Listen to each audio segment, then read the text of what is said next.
Hello, everyone. A little small sip of tea can really bring that essence of the moment sometimes. Now, for you, it could be coffee, juice, or whatever, but a nice beverage, not alcoholic, a nice beverage. I don't know, maybe like wine sometimes. That's okay.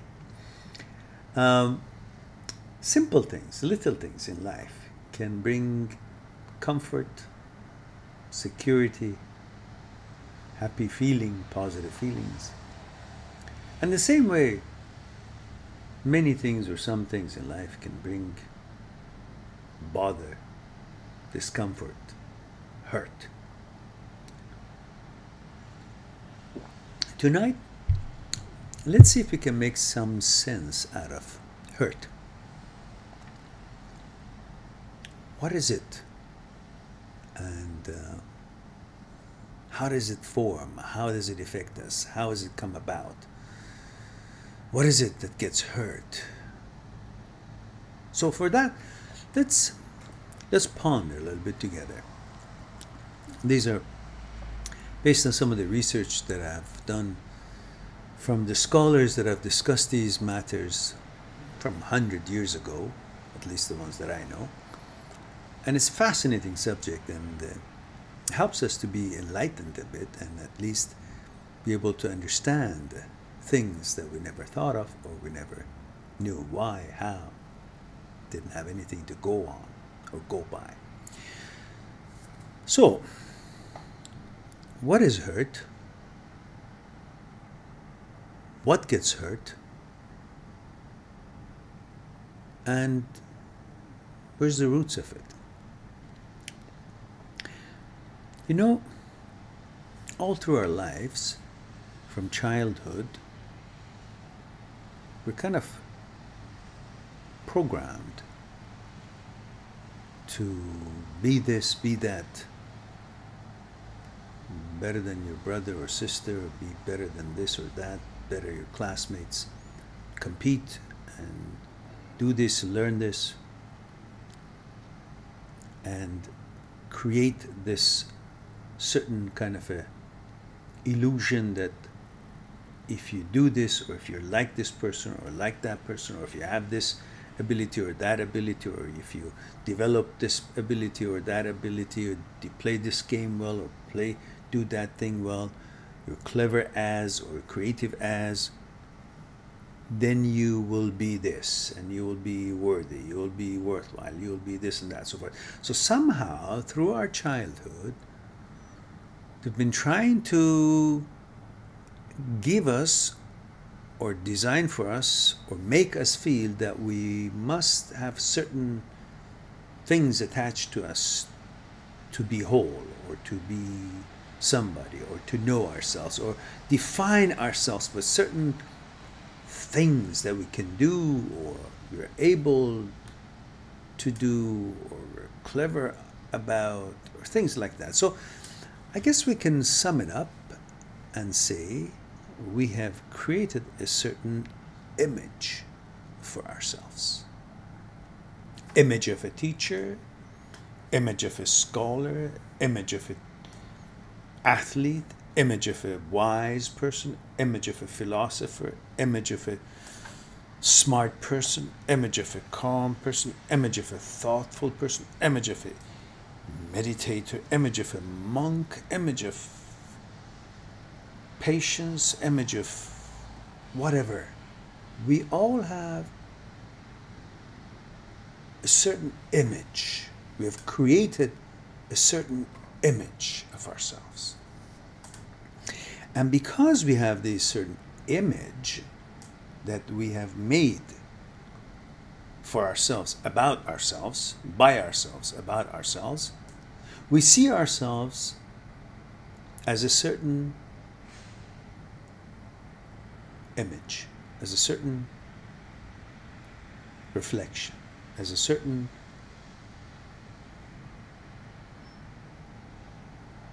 made up, painted, created, packaged, masked entity. a certain image. I guess there's no word better than image. I keep coming back to that. And so, if now that we have created this image, let's say I have this image in my mind, let's say,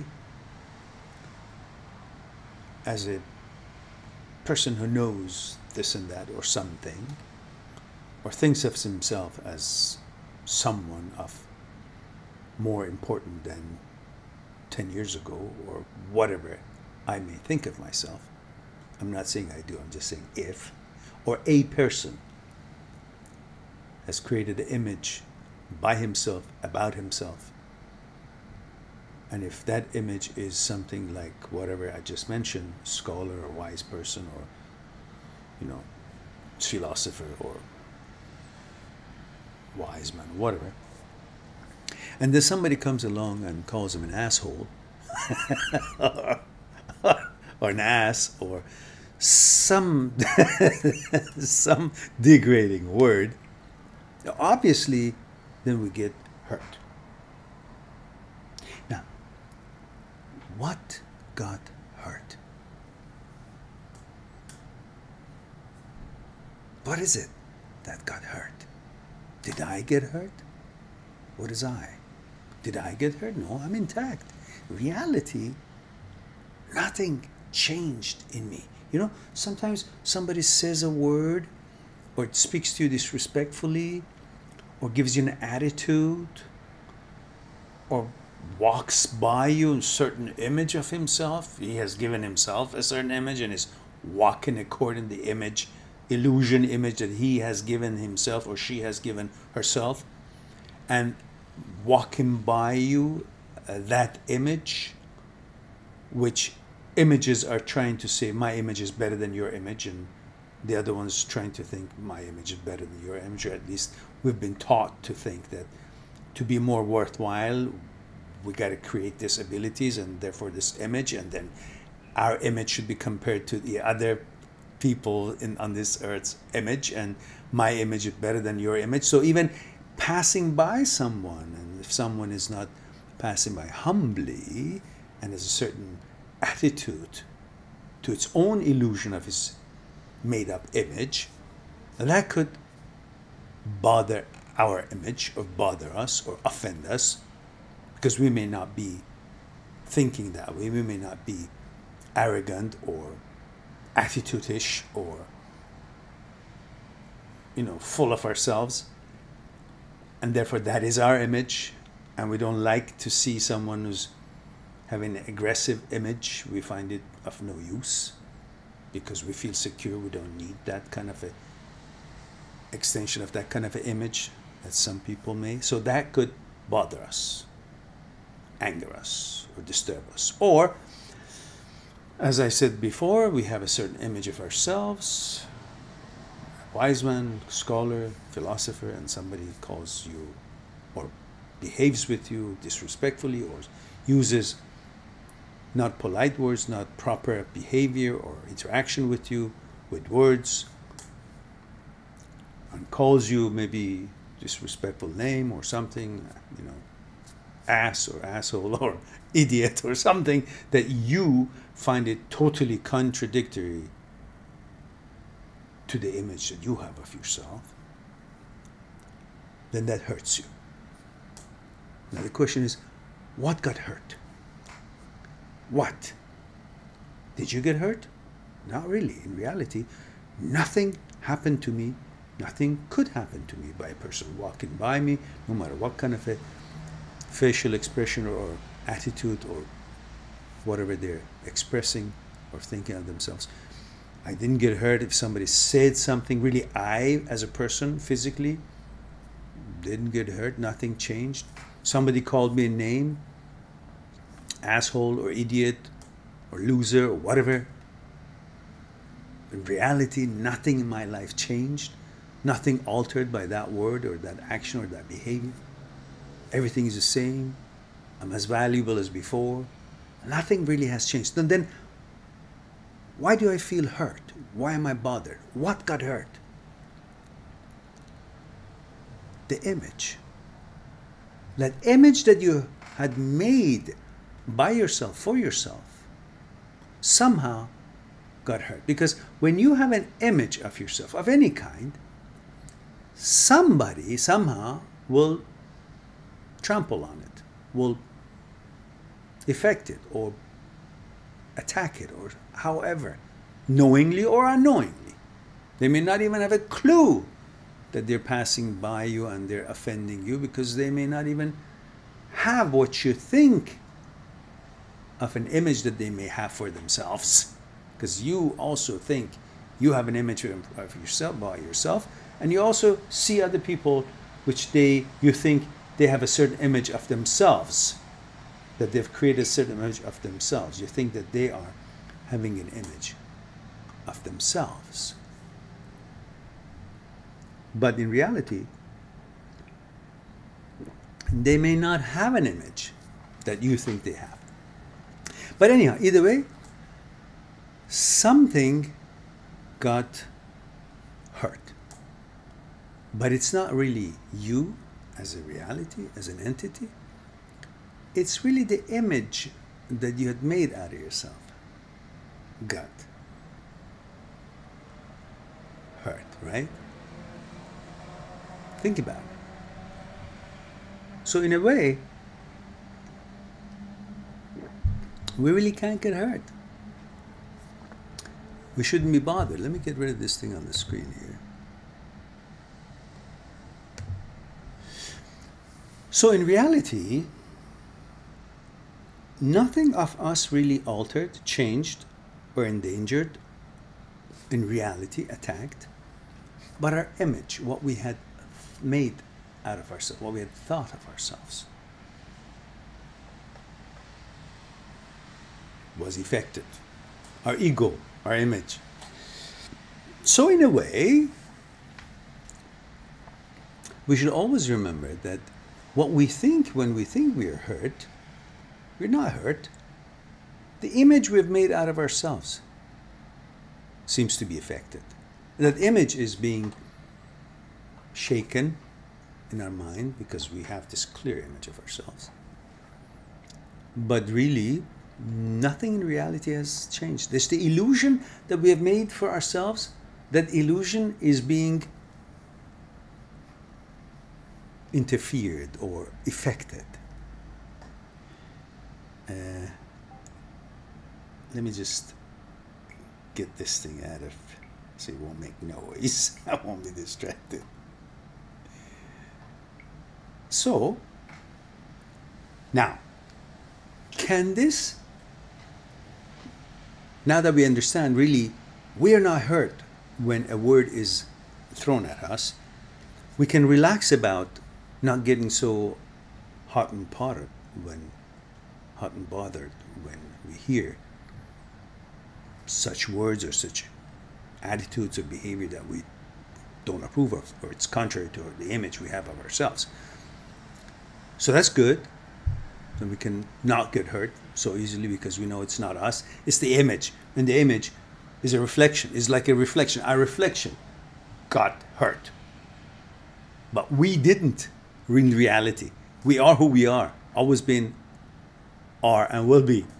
So that picture in the mirror, the image, the reflection got hurt, which means nothing.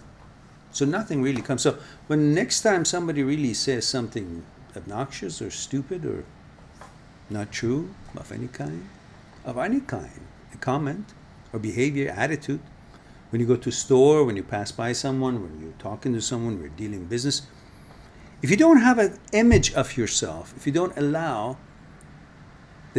to create an image of yourself, you'll never get hurt. Instantly, that hurt will go. It will never be formed. Because there's no image that you gave yourself to be contrary to anything. So nothing can affect it because there's no image to be affected. And the other one is that if you have an image, then you can always realize that it is the image that has been hurt, not you. So again, that can be very comforting, secure.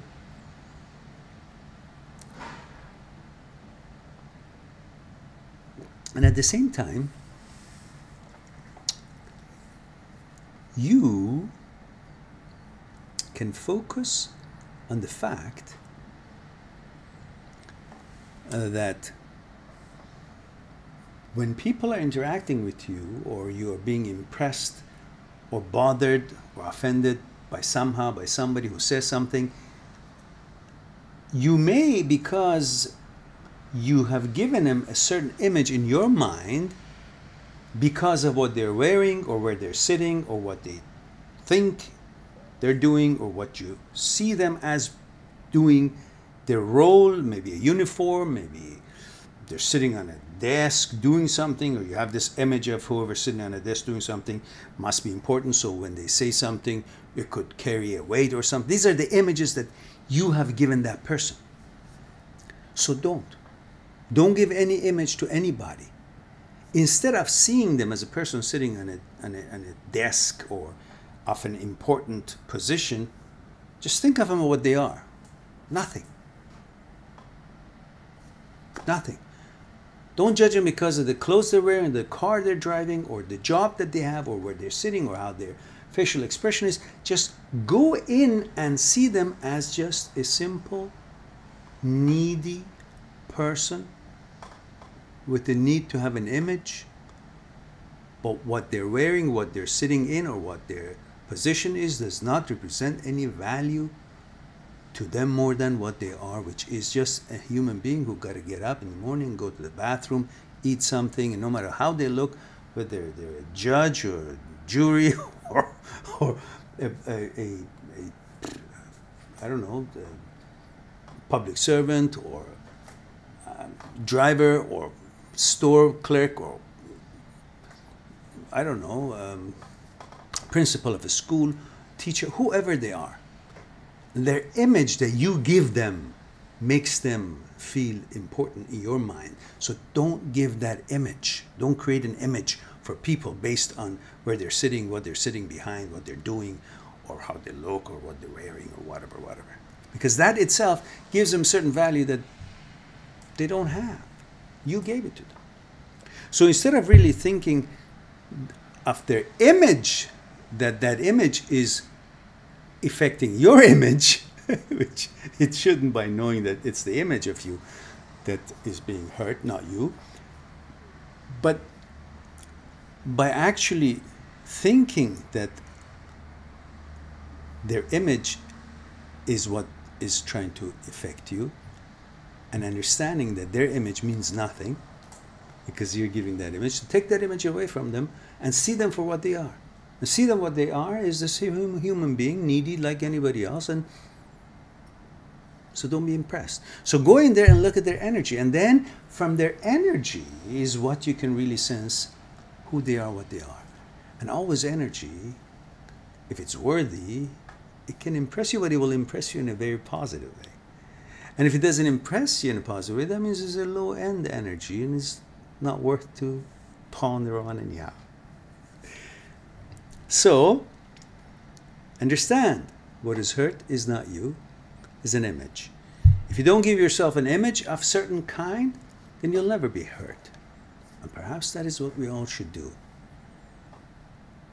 Regardless of what we accomplish in life, don't give yourself an image, that whatever. We don't need that. We just need to be free, humble. Who we are, as worthy as we are, that's fine. What we know, that's fine. But it doesn't need an image. If you take that image away, you'll never get hurt. And when you're hurt in a relationship, it's your image that you have of yourself that you got hurt. If your image of someone, if you're hurting because someone said something to you, because you have an image of yourself. How dare he talks to me like that? How dare he addresses me like that? The way he said it, it wasn't compatible to the image that I have for myself. So all this image, first of all, don't give yourself an image. Secondly, if you forgot that you have an image, get rid of it. Thirdly, understand that it is the image of you that is being hurt, not you. It's a reflection. A reflection makes no change to you. Third, it's because you also give the others an image that they may not even have given themselves. So take that image away from them. Take the image away from you. Or at least remember, it's your image that is being hurt, not you. And you'll be fine. So perhaps this would be something to ponder on, and hope to talk to you soon. And thank you.